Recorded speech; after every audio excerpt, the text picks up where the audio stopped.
All right, episode 2, flying the other guy. We survived the feedback of episode 1. We're here, tall. We're gonna give it another go. Episode 2. Oh yeah, it's terrific to be back, especially after the wonderful, looking online at what people said. I thought it was pretty positive actually, so It I'm wasn't excited. terrible. Yeah, exactly. Yeah, And is that a new microphone? that is a new microphone. People complain immediately. I looked up some stuff online, got something not too high end, but it should do the trick. So hopefully your ears don't bleed this time. So Yeah, I think a couple of things. A couple of the main feedback was the audio is low. That was kind of a recording issue. We're gonna have some issues, right? We're gonna have some speed bumps along the way. We fine tune it each episode. We're kind of feeling things out, so just kind of bear with us. The second new thing, or the third new thing, is this will now be on YouTube. Hopefully, fingers crossed. Which then means can look at us. I don't know what to do with my hands. That's all right. I'll probably just put them on my lap, but we'll figure that out as well. yeah, it's gonna be a work in progress. But I know people seem to like YouTube, watching stuff on YouTube. I've never really watched podcasts on YouTube before, but it appears to be a thing. So Yeah, it's a little odd to me. I mean, I kind of get it. I think if you like work from home or like while you're gaming and you have a couple monitors, you can throw something up on the other side, and that makes sense. I've always been like a chore guy, around the house. I got to mow the lawn, I got to do the dishes, and I throw a podcast in, and I kind of get that stuff done. But yeah, so we should hopefully be up on YouTube. And but yeah, episode 2, we got a lot of cool stuff to talk about. Last time we talked a lot about your experience at TI 11. That kind of wrote itself, but we want to, like we said, still talk about Dota, but talk about some pop culture yeah, things as well. so The So that'll kind of bring us into a little bit of discussion about roster shuffles, right? When I'm going to push you a little bit, right? When we just want to know when we'll know kind of official announcement around your new team. well, from it's not gonna be that much longer since December 9th is coming up. It So really I is, don't I right? don't have an official date, unfortunately, but it's not that long anymore. It's basically 2 weeks from now. Okay. All right. So you give me nothing. That's all right. I had to try. I would have got flamed if I didn't try. Um, and then I guess just a little bit as a in general discussion about roster shuffles. Like, how much are you aware of like the rumors that are going on, and like how much do you know even in different regions, like in Western Europe, where the players are moving, what the orgs are doing? Like, how aware of that stuff are you? Yeah, so I would say I'm pretty aware of what's happening in Europe and North America. Hmm. Not so much the other regions, probably because it's just of less interest for me. Hmm. And then China is definitely a big unknown for me. So Europe and a pretty good knowledge. I do want to high note one thing is that X Nova. I saw he recently announced that he's joining. I think was it Blacklist or was it Boom? I don't remember. Anyways, he's coming back to Southeast Asia from China, Okay. and I find that interesting because China is another region that's looking to kind of be dying right now. Well, they have you literally can't play games um before what, age 18 or something. I'm not totally up on the law, but you get like a couple hours a week to play Dota, to play any video game, and I'm pretty sure there's some biometric scanning involved, like to actually be able to play. Like, I think for a few years you were able to skirt around it, and I was reading articles saying like, yeah, that's just not the case anymore. Like, you literally can't play until do you know the age, 21? I think it's 18, maybe it's 21, but I did read something similar to that. Yeah. I don't know if it's actually happening, but what I do know is that in Asia, in general, mobile gaming is just way bigger. Maybe that's why, because Hmm. maybe it doesn't log their time, their hours. I'm not sure. But I just found that interesting because he's somebody who has played and found a lot of success in China, and now he's coming back to Southeast Asia. Hmm. So it kind of tells you a story of what's happening. Whether or not it's true, I don't know, but that's what it's telling me. Yeah. Um, so if you're looking around, because there have been some announcements, right, about new squads and stuff. Are there any teams, new stacks that kind of caught your eye at all? From the announced ones? Yeah. Well, I mean, unless you want to break some news, I mean, I don't think you want to to spill the beans on anybody, but I think Southeast Asia they've announced most of their rosters, but because they it's have a been a few lot early of the tournaments. same. Yeah, Yeah. exactly. But it's been a lot of the same shuffling. I don't know if you've noticed, but it's kind of the same players going back to the teams they used to be at. Hmm. It's nothing crazy to me. I didn't see So anything crazy. gotcha. So not a great. We're too early. Essentially, is the situation. We're still kind of I everything's still kind think of working its way out. I think the European team announcements will be way more interesting. Maybe I'm biased because it's more interesting for me, but Hmm. uh, there's going to be a new CIS team, which is going to be potentially really strong, I think. And Hmm. there's going to be one surprise European team. That's probably all I can say about it, Okay. which I All think will right. surprise people. Okay.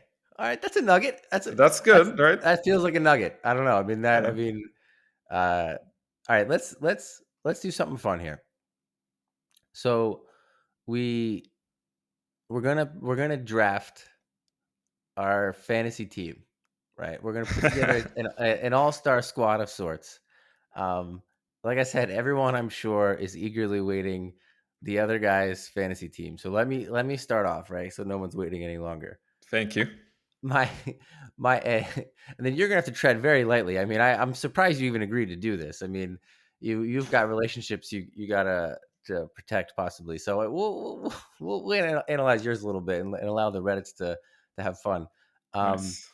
so a couple rules. One is you can't pick anybody on the last EG team, right? Like we have to put that out there for you specifically, because then you would just pick the whole team, right? You don't want to make anybody upset. So we'll True. we'll put that True. True. caveat in True. there so that you can feel free in choosing whoever you want to. Um, my strategy for picking a team, I really focused on personalities, right? Like I think that uh, and I play a lot of like regular like team sports growing up. Played a lot of basketball, and I think that personalities and team chemistry are very important, and I think that's true in Dota. I think there's a ton of talented people who play Dota, and what can separate a lot of these teams is just how they interact.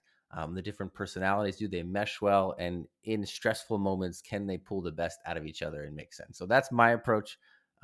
And so I'm going to start off in my position one. I'm going to take Pure.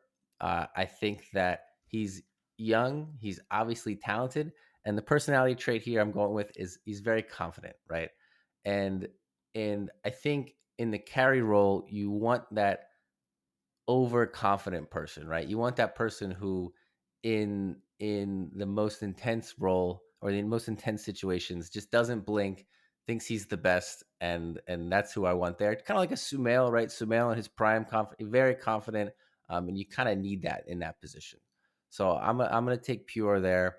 At mid position two, I'm gonna go Thompson. Ever since he came on, I've been kind of just wowed by him, by his complete unpredictability, right? That's I mean, he could pick any hero and make it work mid, right? Like he's got that, he just has that absolute unpredictability, and I love watching him play. Um at the off lane position, I'm gonna take 33, and that is about microing, right? Like I don't know what your feelings are about microing. I mean, you play Chen, right? You're no stranger to Yeah. microing. Yeah. But would you say that every not every not every Dota pro or player is good at microing, right? I think some are naturally better at it. Yeah, for sure. Right. It's almost like this thing that exists. It's almost like a separate game within Dota, right? And I feel like you just need somebody who is amazing at that. Like Nightfall is very good at microwing, right? And if the patch, like this last patch, says you need somebody who can play Brood, you need somebody who can play Beastmaster, can play Lycan. If your offlaner can't do that, you could be at a disadvantage if the patch kind of puts you there. So I think you just need that person who can micro in there. So that's why I take 33, and he's a TI champion, the most recent one, so it's not a bad choice. True. True. Um, the now we get into the supports. Four. I'm gonna break the rule here a little bit. I looked around, I surveyed, and I'm not an EG, so I can take crit. I'm gonna take him. I love the way he plays. I love his stream. I love the heroes that he plays. All the mobile heroes. I love Tusk. I love Earth Spirit. Probably my favorite hero in Dota. And I think also he has like no ego at all. From an outside, I don't know. I mean, just looking at him, like he just plays. He loves Dota, and he's a great chemistry guy. And so he's my four. And then lastly, my five here. I've watched a lot of True Sight, and Of course.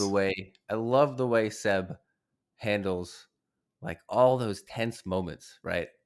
Like he's obviously very good at Dota. He obviously knows so much about the game. But in all of those pressure filled moments, he would see like the fear and some of the anxieties in the other people and would pull the absolute best out of them. And I think that's a great quality to have to tie the entire team together. So there it is. There's the other guys, the other guys uh fantasy all-star team. What do you think? Beautiful. No, it's a great team. I mean, it sounds like you had it all worked out. Definitely put more thought into this than I did. I'll give you that. I think, without teasing mine right now too much, they all can speak English. I think maybe I'm not sure about Pure, Okay, I guess that's a thing that I didn't think about, right? but I guess that's important when you're building a team. Is does everybody speak the same language and communicate? yeah, actually, Pure was an entity and they spoke English. So I think it's Okay. a great team. I think Pure is like super talented. Everybody else, I think, is already tried and tested in a way. You got TI winners in there. Hmm. It's good choices. What can All I right. say? This guy knows what he's, this guy knows his Dota. So Listen, if anybody needs a general manager, I mean, sign me up. I mean, I'm an eye doctor by day, but I mean, by night, I could be a Dota Dota general manager. All right, let's get to your team. All right, so who are you gonna take for your five? You can't pick yourself okay, or so anybody my on EG. team, my team is called the Real International because it Oh, doesn't make any sense.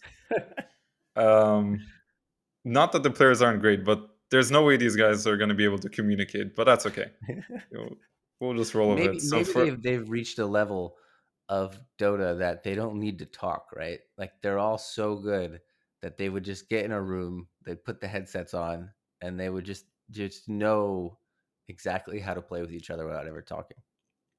yeah, just chat wheel. It's all good. Exactly. Um, So, all right, starting from the position five, and this is the weirdest one to pick because it's the role I play. Hmm. Hmm. So I didn't want to choose something obvious, and I'm going with somebody I respect a lot as a player, and maybe in the Western community he's underrated. I'm not sure, but Hmm. that's DY.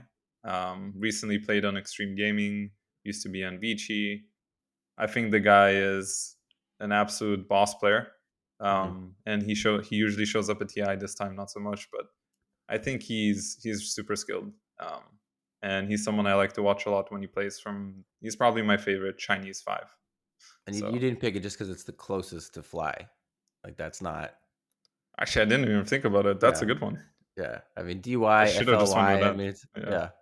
I should have went with that one. All right. But yeah, we got DY, and then in position four, I thought since I can't choose crit, I'm gonna go with you got to take somebody from the TI winning team. So I Yeah. chose Saksa. Yeah. That was my approach too. You Um, need to take at least one, right? yeah, I think Saksa I think he's been number one on the leaderboards multiple times throughout the year as a support player on on more than one account. The guy is an absolute mechanical beast, and when it comes to Dota, I think that's really impressive. How much do you value like the leaderboards? I think it matters a lot. Even recently, I've read AOI's post about winning TI, and he said at some point that his team was by far the highest MMR team in the entire tournament. Hmm. And I think it's important because it just shows that your Dota IQ is very high because that's what it takes to win pubs usually. Um, so I think that's a good thing to have, and it's also a good personal motivator. Like you want to be able to get to a high rank, which is what the standards I hold myself to as well. I want to make sure I'm like one of the highest MMR fives in the world. Gotcha. So yeah. Moving on, position three, one of my favorite players of all time, Faith Pian. Great Well, guy, and yeah, well, you just mentioned that on the last podcast that you spent some time with him. on the in your Yeah. downtime a TI. I mean, this isn't there was no greasing of the wheels here at all. Like this is I think he's gonna happily retire, at least for now. Maybe he'll come back. You never know. It's hard to escape the claws of Dota. But anyways, Faith Beyond, I think for offlaner for me is probably the second rarest role to find after captains. okay. um, and that's because it's the most flexible role in a way. You need to be able to play so many different styles, and it can all change leading up to Ti. Like this last Ti was more about the zoo meta, the Wraith Pact heroes. The one before that, it was all about the team fighting, these Mars and Tides. And Faith Beyond is one of the very few offlaners on the world that can do everything really well. And I Mhm. think that's some sort, I don't know what it is in their brain that's going on there that's making them so flexible, but that's a super impressive trait to have. And he's also just a wonderful human being. So with those two So things, so you would say offlane is like the most like from patch to patch changes the most. I think so. Yeah. Sometimes the mid is going to have to play more active, like, the spirit. Sometimes they're going to have to play carry, but that's usually where it ends. Mhm. Thompson was a good choice, obviously, because he kind of adds that third element that you don't expect. I didn't expect an Oracle mid at TI, Yeah. but he played that for some reason. you know? Yeah, I mean, but I mean, that's adding that extra element, right? It's like, what can you do to, um, kind of create this separation from the pack a little bit? Yeah. So All right, so who's that's your my mid laner? offlane. My mid laner is someone I played with before, Miracle. He's probably one of the most famous Dota players out there for a Hmm. good reason. It's a The great guy name too. is it's a great name, great player, plays great carry, plays a great mid. I wasn't sure where to put him. I definitely wanted him on this team. Hmm. Um, yeah, I think he just speaks for himself. I don't know if there's much to say about this guy. Yeah, for sure. Just a terrific player. And then for the position one, I was debating between two players. I ended up going with Matu, so at least the one and the two can communicate with each other. Initially, I was debating between Ame, and Okay. then it will be kind of a three Chinese players team. Actually, I'll give you guys the other option I was going for. Okay, so I was gonna choose between Ame, but then my position 5 would change to Miposhka, Okay. so we could make sure that nobody can actually Yeah. communicate on this team. But because we went with Matu, I'm gonna go with DY. Matu, I know he's retired. Fabian too, whatever, don't Yeah. matter. Yeah, Truly a legend. this is a seasoned team. It really There's a is. lot of wisdom on this team. Yeah, Matu is truly a legend, and I think these guys, Matu and Miracle won TI together. Hmm. They've got synergy. Um, they can both play mid and safe lane depending on the heroes. I think they're just a good core pairing. I Yeah. think my team is very flexible between the cores. They can play anything, any hero in the Yeah. game. Put this guy on whatever he wants mid lane. You play Oracle Miracle, he'll do it too.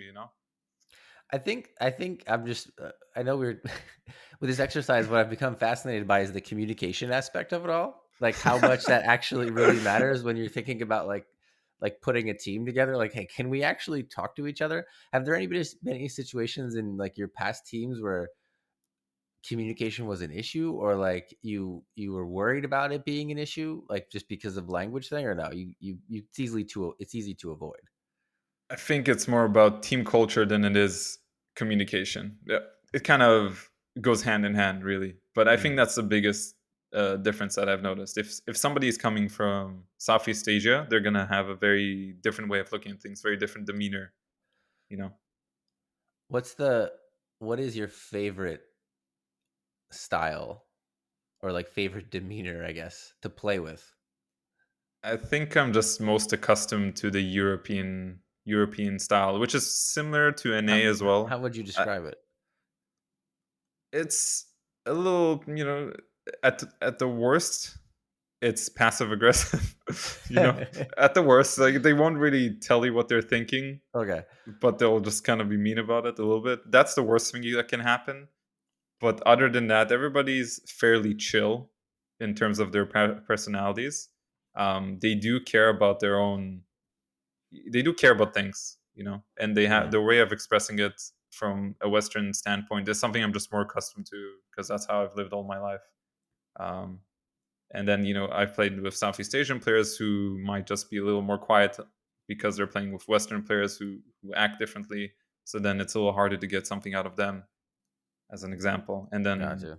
CIS players are very different because they just like to they will say everything in a very blunt manner. Hmm. You know that No passive aggressiveness there. just blunt. just So just blunt. it's Which both is good and bad depending on how you look at it. yeah. All right. So we'll see what the people have to say. You know, Yeah, yeah. which team do you prefer? Do you prefer the the professional Dota player who knows these people? You know, do they prefer your team or do they prefer the other guy's team? I don't know. I mean, I kind of like my squad. All right, Um, I feel good about mine. let's transition to a little bit of a different topic. Dota Downtime. That is what we are in now. We are in the is it the downest of times, right? It's like you come from the highest highs to like the lowest lows where everyone's just kind of uh maybe itching for the new season to start. Or they're just kind of putting Dota completely on the back burner as kind of the holiday season starts to kick into gear a little bit. I mean, I guess the question just becomes what do you do? Right? Like is it like I work, you know, a normal job 5 days a week. And I look forward to the time where I take vacation, where I take like a week off. I look forward to the holiday time where I get 4 days off in a row, right? And I view that time off as I have no responsibilities. I'm just going to chill. I'm going to veg a little bit, catch up on some shows, catch up with some family. I mean, you get a lot of not tournament time, not DPC time. Like, what is your mindset? So this is one of the longest breaks I think we've ever had. Because last year after TI ended, I think we had something like 2 to 3 weeks total before starting the DPC. It was very short. Hmm. Um, so it's nice because the intensity you have going into these like big tournaments and the whole year is absolute. It's just nonstop. It's kind of nice to be able to chill a little bit, Hmm. but it's not like I'm doing nothing, right? Yeah. Um, First thing is I have family who live in different countries. So when I have a chance, I do try to visit them at least once a year at the very minimum. My mom and my dad live in different places. So that's the first thing that if I can do, I will do. Hmm. And the other thing is I still play Dota. I gotta play Dota, and I think that's a big reason. It's a different topic, but I think that's a big reason why some of the older players they become worse. Is just because they don't play. So I kind of want to stay in shape, basically. Do you play every day? If I can, I will. Yeah. What's like your like? So I guess when it's not really off time, like you when you play. That's like going to work. I guess it's just I'm gonna log in, play 3 or 4 games, and just kind of that's how I stay sharp, and that's like going to work for you. A little bit, yeah. I mean, the thing is, I enjoy it too, especially during the off season where I don't play as much. I actually miss it more, Okay. so it's a good thing because that way I know I still like the game. If I didn't feel like playing, which is what Matu told me, I remember a little bit of like he just doesn't enjoy the game anymore. Hmm. I don't feel that way, so I think Well, that's that's a good. big good thing that I have going. I mean, you've been playing for Um, how long now? Dota since TI 2. I wasn't at TI 2. I just started playing Dota around TI 2. So it's been, I don't know, 9 years now, something like that. Yeah. I mean, they do a good job of keeping the game.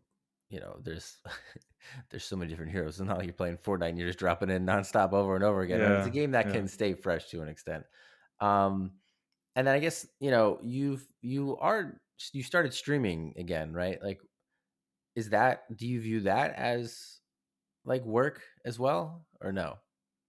I think I'm just trying to just be a little more out there. I enjoy it more. The more I do it, I enjoy it more because in the beginning, streaming it's very tiring. Having to actually talk to people while I'm playing and just doing my chill thing. But I enjoy it the more I do it, and then obviously I try to spend time with my SO, with Ebony. I try to spend more time, whether it's playing games or watching stuff together, doing things together. The like what's different when you stream versus when you play off stream? Like I guess it's just the talking, right? Like I think. it's funny because mm, I'll try to tune into your streams, and I think when you've taken a long break and you start streaming again, it takes a while for you to kind of start talking a lot as you stream, and then I'll throw on like Gork stream, and it's almost like his just stream of consciousness just comes out, right? It's just your internal dialogue just has to start coming out, like everything you're thinking inside, you have to verbalize, and that's probably tiring. Yeah, I think it's very tiring. So I have respect for people who stream a lot. I think it's pretty hard actually. But yeah, I think it's very different because you lose focus on Hmm. the actual game. You try to reach out occasionally. So I feel like I'm playing at 50% capacity at best when I'm streaming. And I don't like it because I want to win, right? Hmm. I always Yeah, want to yeah, win. And I feel like and I only really get upset when I personally play bad. yeah. I Okay. don't really get mad at other people if they play bad. I'm like, okay, this guy messed up. Whatever, I'm gonna get over it in like a minute. When I play bad, then I actually get annoyed. You know, Mhm. if that makes sense. I don't know how you feel when you play games. I'm always mad. I'm always I'm always I'm always mad, and especially as I get older, I get more mad because I know there's like a 14-year-old on the other side of it killing me, in whatever game that I'm playing, and then I play with my brothers a lot, so like that's how I play video games. Is I log on. Like my brother lives a couple hours away from me. My other brother is in different part of the country, and we'll just log on and we'll play Apex, we'll play Call of Duty, we'll play Warzone, and year by year goes by, I keep dying more and more and winning. My gunfight winning percentage is just going down and down, and it's becoming more and more discouraging. So I'm in a weird spot with video games, um, and it's something that's been such a big part of my life that I don't really know. What to transition that time to, as they become less fun, for me. And I think there's probably other people kind of experiencing that as well. But uh, but yeah, that's how I feel when I play video games. Um, the the down. So mentioned that this is like the longest downtime that you guys have had in a while. I mean, the DPC format, they changed it, right? It went from these seasons that were like 6 weeks long to now on average 3 weeks. um, so you're gonna have more downtime. So, is that something you thought about what you're gonna do spending that time? I mean, are you just hoping there's gonna be third party tournaments filling the gap, or what? Exactly that. I hope there will be more third-party tournaments, and I think that's the biggest reason why they made the change. Or Hmm. maybe it's also because literally every player in the world complained. I'm not sure. Um, Yeah. I I do mean, think I do think it's going to give us room for third-party tournaments, which is a huge thing that we had in Dota because you get to have international competition way more often, which I think is really interesting for a viewer. yeah. No, I think international competition is just so key. I mean, especially when it comes to some of these other regions where, you know, in NA when you watch it, it was like, all right, is EG gonna blow it, right? Like it's like that was what you watch, and then you're gonna get maybe an EG TSM game every once in a while, which is fun.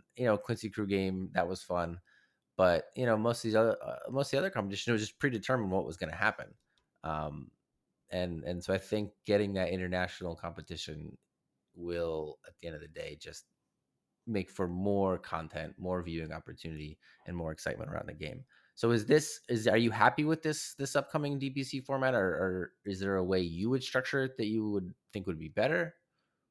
I think this is pretty similar to what I would actually want. I was Hmm. thinking 2 to 3 weeks for a league, plenty of time, and then leaving enough time for the other tournaments. And it also feels like when you're going to play the DPC, you're actually playing the video game. Hmm. Because what happens is you're there for 6 weeks and you're playing one series a week and you're just there. Yeah. I for mean, 6 weeks. It's very long. yeah, Um, that's a lot of time to just focus one game and one match a week, and they're what best of were they best of threes? they were best of threes, yeah. Yeah. So So I mean that's I just crazy. want more games. Honestly, I would be happy to play any format that's way more games. But I don't know how it is in traditional sports. Is anything similar? No, I mean, no, I mean, traditional sports, they just have one long season where they play everybody, right? I mean, it's not Mm, international. There's no internet. I guess the biggest comparison would be like America, we call it soccer, but internationally football, where you have your domestic leagues and then you have your international tournaments plus your like Europa League, your Champions League, where like the best Spanish teams and the best English teams and the best German teams come together in like a tournament that they play um, once a month or so. But still, uh, the main draw is the domestic league, I think, for the most part. I mean, the Champions League, where the international comes together, they're important, but the domestic leagues are very important. So mm, it's probably the closest. yeah. Anyways, all right, let's wrap up the podcast with a little bit of TV discussion. All right, me and you both just finished Andor, the Star Wars show out on Disney Plus. Um, real quick before we get into any spoilers, was this the greatest Star Wars TV show or movie uh, ever made? Now, I would submit it's possible. And just as background, I'm not like a huge Star Wars guy. I enjoy the IP. I enjoy all the shows and the movies. I like them, but you know, my big issues with the other Star Wars stuff was very similar plot lines. There's rebels hiding. They need to destroy a big weapon. They need to escape some situation. They eventually do, and like the world is cool, but it's just a very predictable storytelling in my mind. And then also, I have a really hard time getting over the blasters always missing, the stormtroopers always missing. It's like every plot, every major thing like hinges on 50 people missing a shot, and I'm like, that's not realistic. Like they wouldn't have got out of that situation. Like they would have got shot, and like that is as minute as that is, that always bothered me, and it kind of suspended a certain amount of reality. So um I don't know, this Andor didn't do that. Like it had unique plot lines, it hit different notes, it had character development, and then it actually had people get shot. um, I'm glad you asked that first question because I actually think it's the best thing I've seen from Star Wars ever. I think so. And Is that crazy? People have let us know, and I'm sure people will let us know, and I'm sure people will call it blasphemy, a couple people, especially maybe the probably, real Star Wars fans. But it was so good. yeah. And I've never been big into Star Wars either, but I have tried to get more into it, especially because my SO, she's into Star Wars. Yeah. And I do appreciate the world a lot. I think it's a really cool universe. But I've never, I guess since Rogue One, I haven't really seen anything that made me this interested in Yeah. utilizing the universe in a different way. Yeah, and we aren't TV experts. We're not trying to be TV experts. We're just kind of giving our take on things. So I guess now would be a time to say we're going to talk a little bit about some spoilers. If you haven't seen it, turn off the podcast, but go watch Andor and then come back and if you want to hear our take on it, feel free to. So some of the awesome things that I loved about Andor. So again, spoiler. Uh, so many awesome major plot lines. And they did it kind of in this like 3 episode breakdown where like every 3 episodes something major happened. I mean, you had the reckoning on Ferrix where Inspector Karn is hunting down Cassian, right? And then you have this awesome like uh suspense filled moment on Ferrix. You then have the whole build up to the Aldani heist, right? Where you're like, all right, these guys are going to rob. They've been planning this forever. They're going to rob all these credits, and then you have the build up to that, and then just an amazing heist scene where people die. You know what I mean? Like people Yeah, actually yeah. died, right? Like There's that's usually consequences. there's consequences for actions. This is what you Yeah. do in storytelling.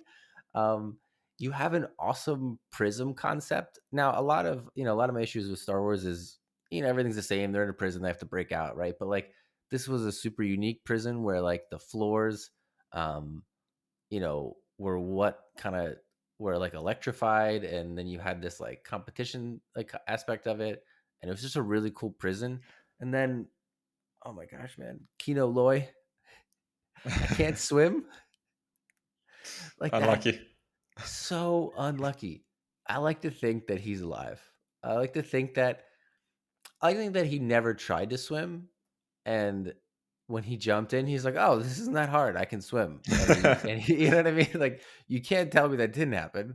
I mean, maybe it happened. In my world, it happened. Um, and then uh, and then you had the finale, right?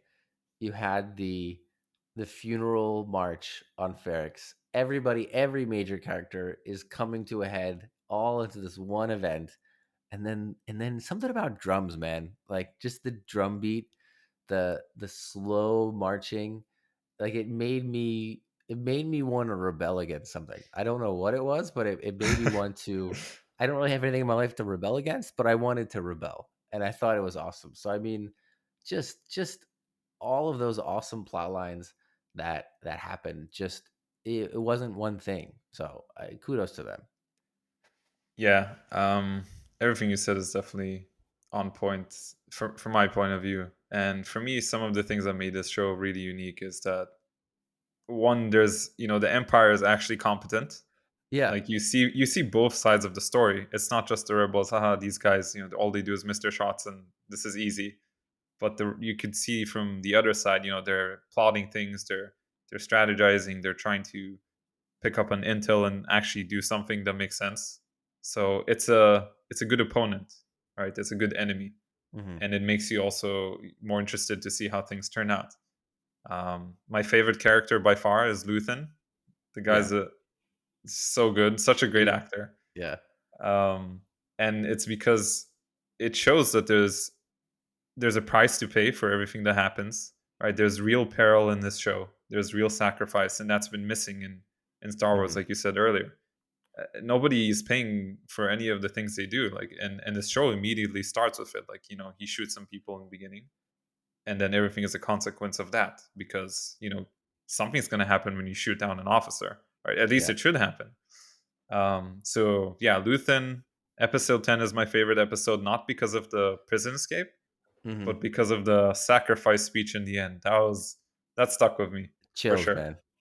Yeah, those were chills, and that was such a great thing. And maybe I can associate with it a little bit because people don't know what it's like, what it is that you sacrifice to be where you are right now. And for me, it's like in the Dota world. So it resonated with me, and I was like, this is a beautiful speech. I think and that's what made Game of Thrones so good. Like the original Game of Thrones was the conversations behind doors, right? The plotting, the the the discussion about power that happened behind closed doors in Game of Thrones. That's what made that show. I mean, the dragons, the action scenes, but it's how humans interact when their lives are on the line and when power plays are happening. And that's what happened in this show. You saw those behind the scenes conversations. You saw those characters with their different motivations. And that's what a real show is, and I feel like that's what Star Wars is missing. And just kind of to finish it off and wrap it up, a little bit of this discussion is, I mean, you touched on it a little bit, but you saw how the rebellion started, right? Like when you watch the main movies, the rebellion's just a thing, the empire's just a thing, and you accept the fact that they're there, right?